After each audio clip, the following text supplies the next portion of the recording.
Hukum.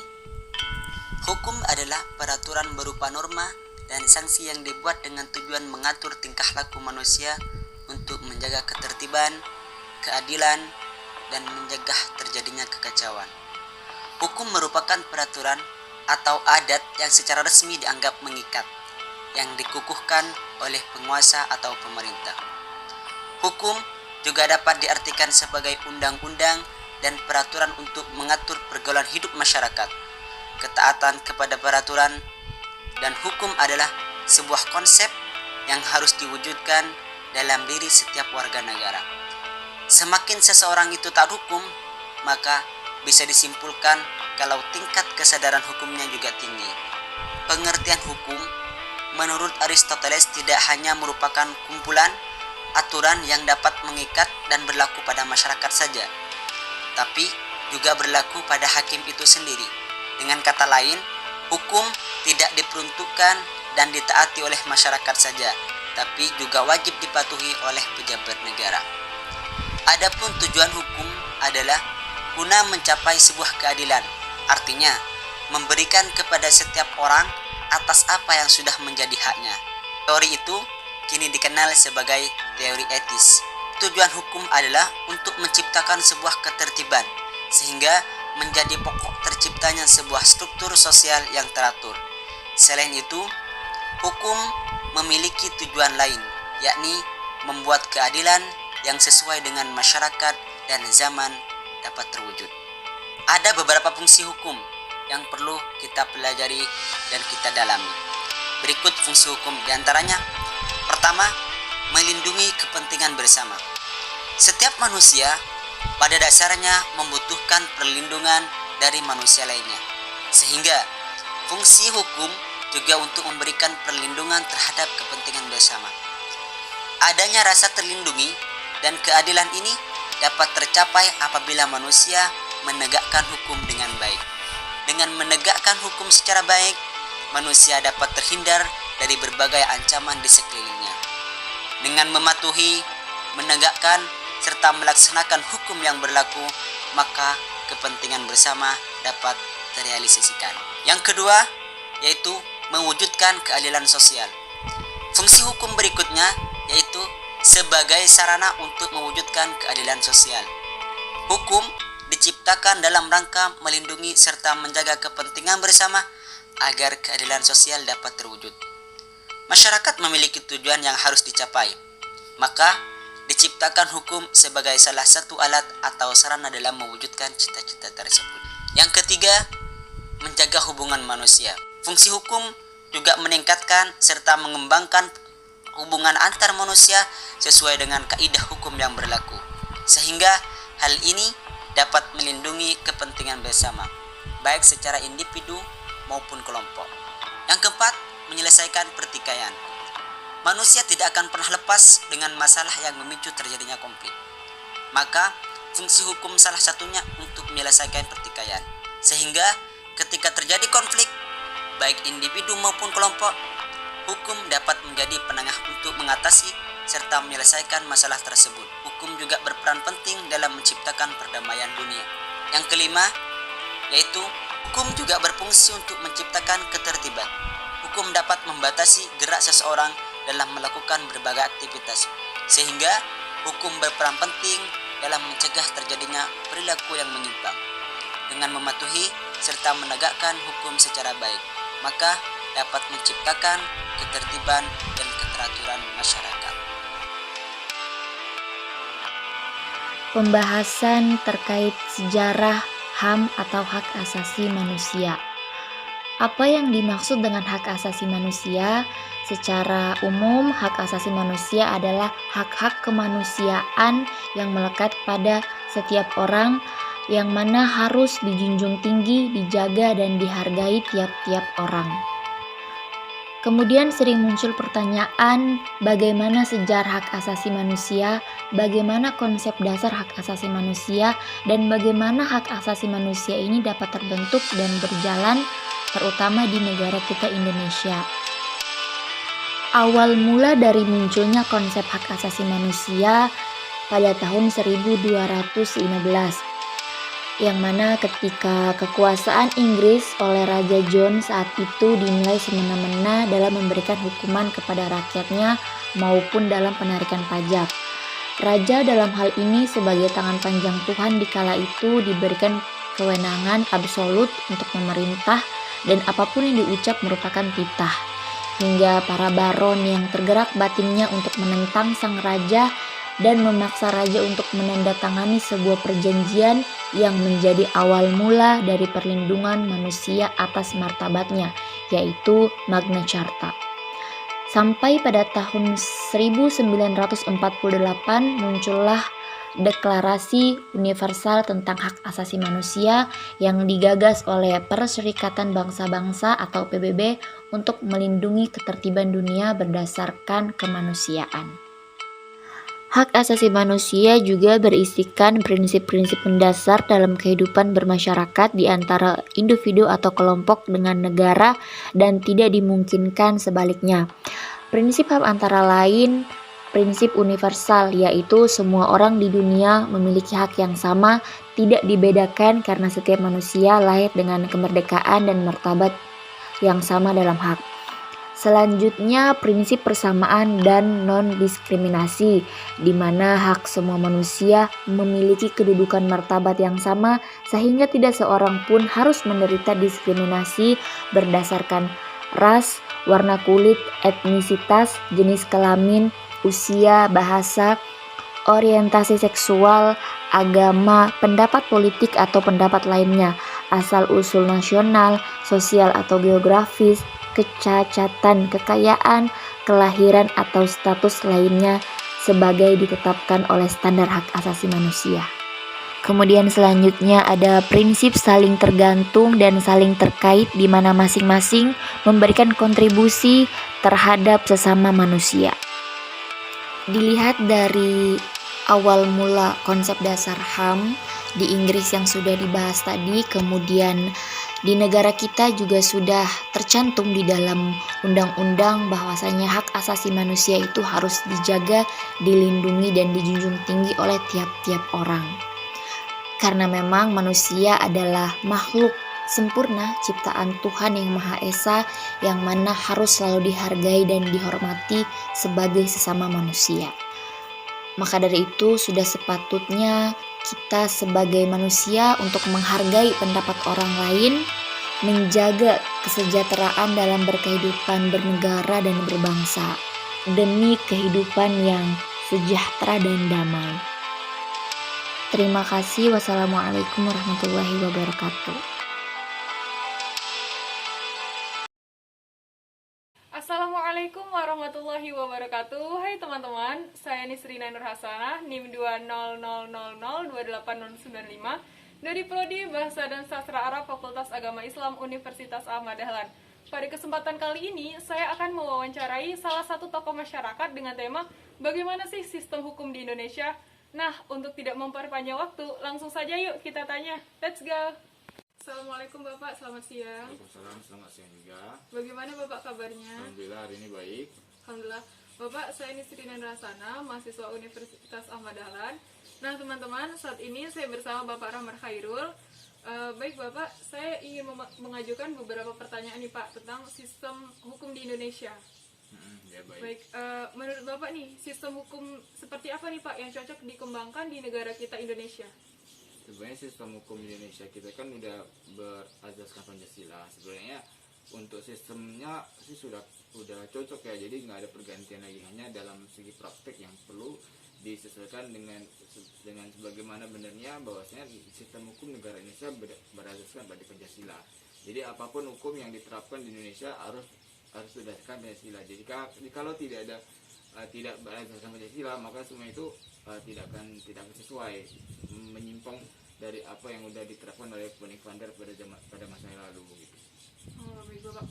Kemudian Bapak, apakah hukum di Indonesia ini sudah berjalan sebagaimana mestinya Pak?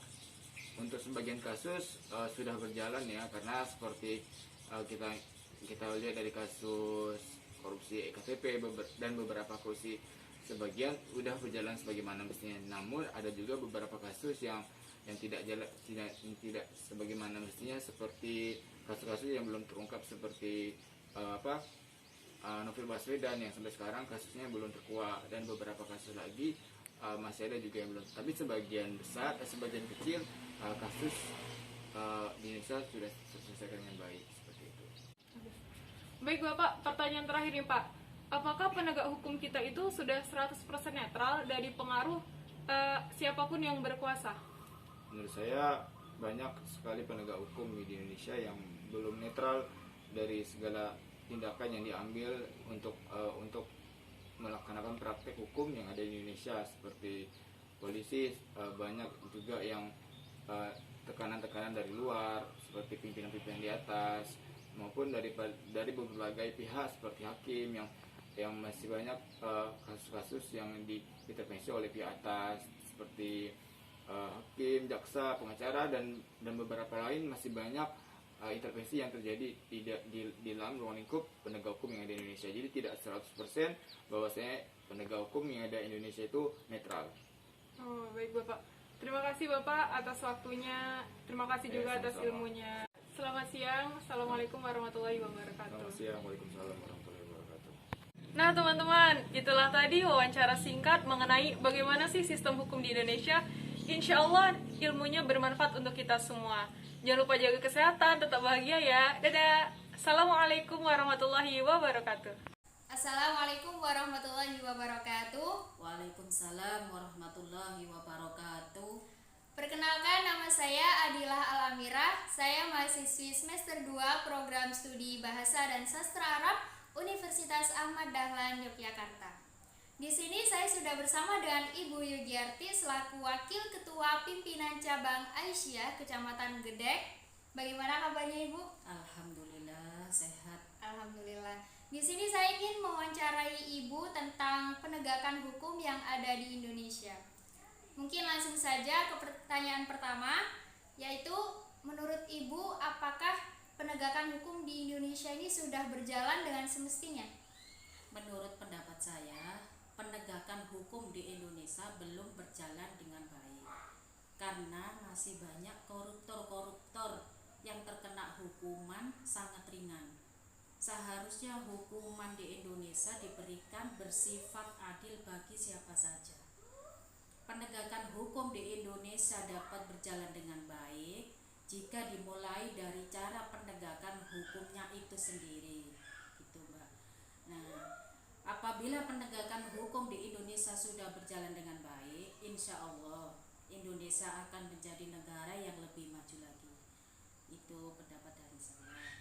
Nah, tentunya kita sudah banyak mendengar media yang memberitakan tentang ketidakadilan penegakan hukum yang berjalan di Indonesia.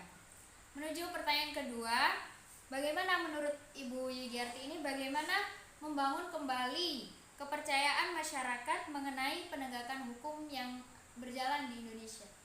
Menurut pendapat saya, pemerintah Indonesia bisa membangun kembali kepercayaan tersebut, salah satunya dengan membentuk penegak hukum yang dapat mewujudkan nilai-nilai keadilan dan kepastian hukum yang terukur, serta dapat dirasakan hasilnya oleh masyarakat tentunya. Baik, untuk pertanyaan terakhir yaitu pertanyaan ketiga adalah bagaimana menurut Ibu Yugiarti untuk upaya menegakkan hukum yang seadil-adilnya di Indonesia? Bisa dengan pendidikan karakter, dengan memberikan pendidikan moral sejak dini. Contohnya, kita bisa menanamkan sifat kejujuran sejak kecil. Karena di Indonesia tidak sedikit orang pintar, tapi sangat kekurangan orang-orang jujur.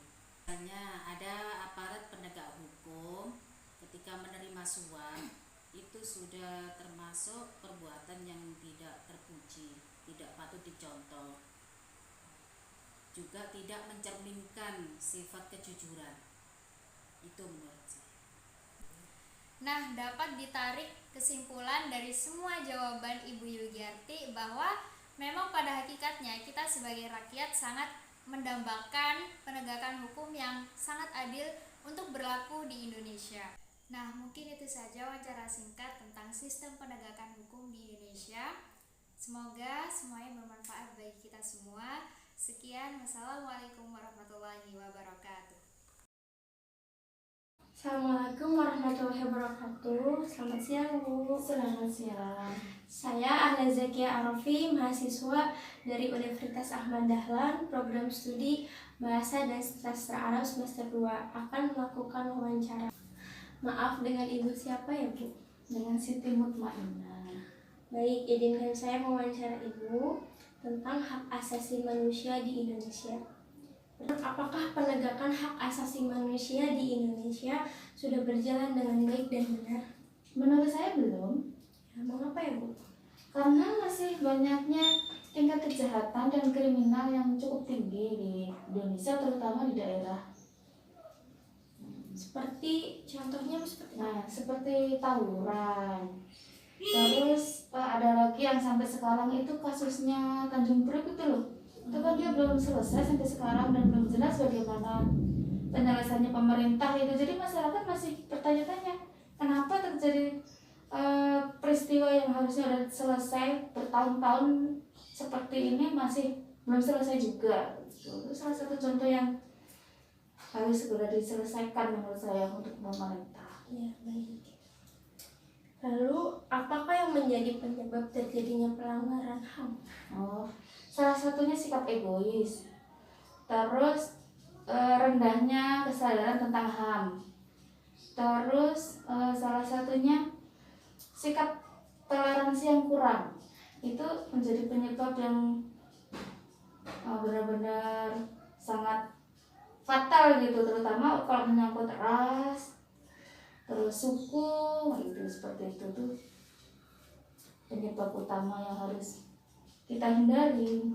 Ya, apalagi dengan penegak-penegak hukum Nah. yang tidak Seperti itu. yang tajam ke bawah, Yang, tumpul ke atas. sama masyarakat. Pertanyaan yang terakhir ya, Bu. Menurut Ibu, apakah ada solusi konkret untuk menegakkan HAM di Indonesia?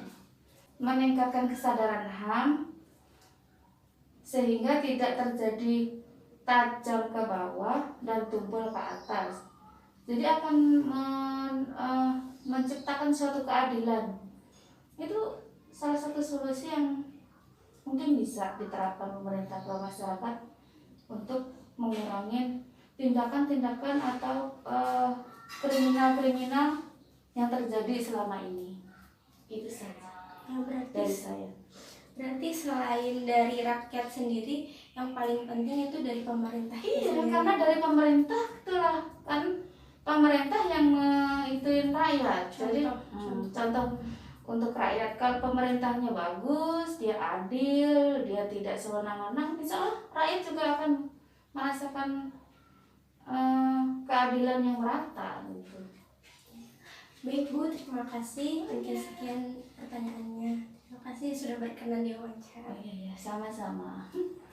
Baik, Assalamualaikum warahmatullahi wabarakatuh. Waalaikumsalam warahmatullahi. Assalamualaikum warahmatullahi wabarakatuh. Perkenalkan, nama saya Muhammad Afrizal. Jadi di sini saya akan mewawancarai guru SMP saya yang bernama Ibu Siti. Jadi saya ada tugas dari kuliah, dari tugas suruh mewawancarai ibu tentang masalah hak asasi pada di negeri kita ini, Bu. Iya. Gimana Bu kabarnya, Bu? Ya sehat. Alhamdulillah. Bisa kita mulai langsung ya, Bu? Ya, monggo. Pertanyaan pertama, Bu. Seperti apa sih kondisi HAM di negeri kita tercinta ini, Bu? Apakah mengalami penurunan atau kenaikan, Bu? Kalau disuruh milih mah ya ini rada berkurang gitu. Jadi masalah hak asasi manusia gitu ya.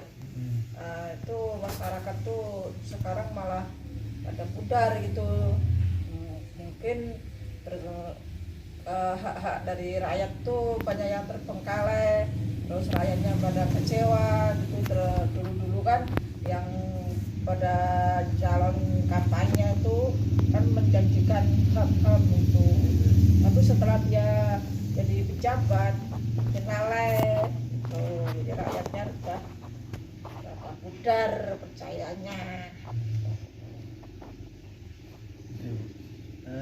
Pertanyaan kedua ya Bu, jikalau Ibu mendapati orang yang melanggar HAM, apakah Ibu akan memaafkan ya Bu? Ya tergantung dulu, maksudnya tergantung pelanggarannya apa enggak.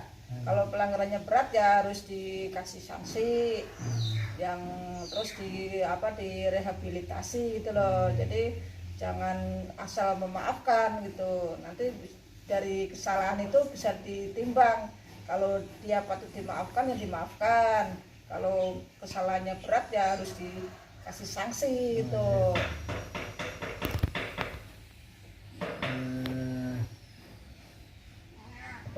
Mungkin 2 pertanyaan aja Bu untuk wawancara dari kuliah ini.